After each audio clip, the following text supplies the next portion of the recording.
నమస్తే, welcome to Rudra TV. Social మీడియాలో లక్షలాది మంది ఫాలోవర్లను సంపాదించుకొని నందూస్ వరల్డ్ యూట్యూబ్ ఛానల్ ద్వారా మంచి గుర్తింపు తెచ్చుకున్న ప్రముఖ సోషల్ మీడియా ఇన్ఫ్లుయెన్సర్ రమానందన అలియాస్ నందు, ఆమె భర్త జాగర్లమూడి మధుకర్ ఇప్పుడు తీవ్ర వివాదంలో చిక్కుకున్నారు.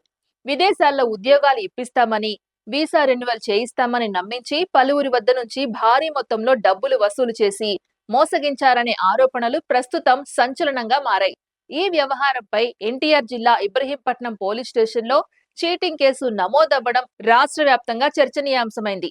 పోలీసుల కథనం ప్రకారం విజయవాడ, గుంటూరు, హైదరాబాద్ వంటి నగరాల్లో డెస్టినీ కన్సల్టెన్సీ పేరిట కార్యాలయాలు నిర్వహిస్తున్న ఈ దంపతులు సోషల్ మీడియాలో తమకున్న ప్రజాదరణను ఉపయోగించుకొని విదేశాలకు వెళ్లాలని కలలు కనే యువతను ఆకర్షించేవారని తెలుస్తోంది. ముఖ్యంగా ఉద్యోగాల కోసం, ఉన్నత చదువుల కోసం యూకే, కెనడా, ఆస్ట్రేలియా వంటి దేశాలకు వెళ్లాలనుకునే నిరుద్యోగులు, విద్యార్థులను లక్ష్యంగా చేసుకొని అవకాశాలు కల్పిస్తామని హామీలు ఇచ్చినట్లు ఆరోపణలు వినిపిస్తున్నాయి.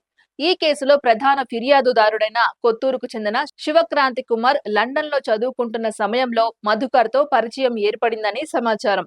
చదువు పూర్తి చేసుకుని భారత్ కు వచ్చిన తర్వాత యూకేలో మంచి ఉద్యోగం ఇప్పిస్తామని, వీసా రెన్యువల్ ప్రక్రియను సులభంగా చేస్తామని చెప్పి అతని నుంచి విడతల వారీగా దాదాపు 15 లక్షల రూపాయలు వసూలు చేసినట్లు ఫిర్యాదులో పేర్కొన్నారు. అయితే డబ్బులు తీసుకున్న తర్వాత చాలా కాలం గడిచినా ఉద్యోగం రాకపోవడం, వీసా ప్రక్రియలో ఎలాంటి పురోగతి కనిపించకపోవడంతో బాధితుడు అనుమానం వ్యక్తం చేశాడు. పలుమార్లు సంప్రదించి తన డబ్బులు తిరిగి ఇవ్వాలని కోరినా సరైన సమాధానం రాకపోవడంతో చివరికి తాను మోసపోయానని గ్రహించి పోలీసులను ఆశ్రయించాడు. బాధితుడి ఫిర్యాదును స్వీకరించిన పోలీసులు విచారణ చేపట్టి destiny consultancy director Jagarlamudi Madhukar ను మొదటి నిందితుడిగా, యూట్యూబర్ రమానందనను రెండవ నిందితురాలిగా, అలాగే మధుకర్ తండ్రి మోహన్ రావును మూడో నిందితుడిగా చేర్చి కేసు నమోదు చేశారు. కేసు నమోదు అనంతరం దర్యాప్తులో భాగంగా నిందితులకు నోటీసులు జారీ చేసినప్పటికీ వారి నుంచి ఎలాంటి స్పందన రాలేదని తెలుస్తోంది. మరోవైపు తమపై నమోదైన కేసును కొట్టివేయాలని కోరుతూ నిందితులు హైకోర్టును ఆశ్రయించగా ప్రస్తుతం ఆ పిటిషన్ విచారణ దశలో కొనసాగుతోంది. అయితే ఈ ఒక్క ఫిర్యాదుతోనే వ్యవహారం ముగిసిపోలేదని, ఇంకా మరెంతో మంది బాధితులు ఉండే అవకాశం ఉందనే అనుమానంతో పోలీసులు వివిధ కోణాల్లో దర్యాప్తును ముమ్మరం చేశారు. సోషల్ మీడియాలో విశ్వసనీయతను సంపాదించుకున్న వ్యక్తులు ప్రజల నమ్మకాన్ని ఆసరాగా చేసుకొని ఇలాంటి మోసాలకు పాల్పడుతున్నారనే ఆరోపణలు రావడం ఆందోళన కలిగిస్తోంది.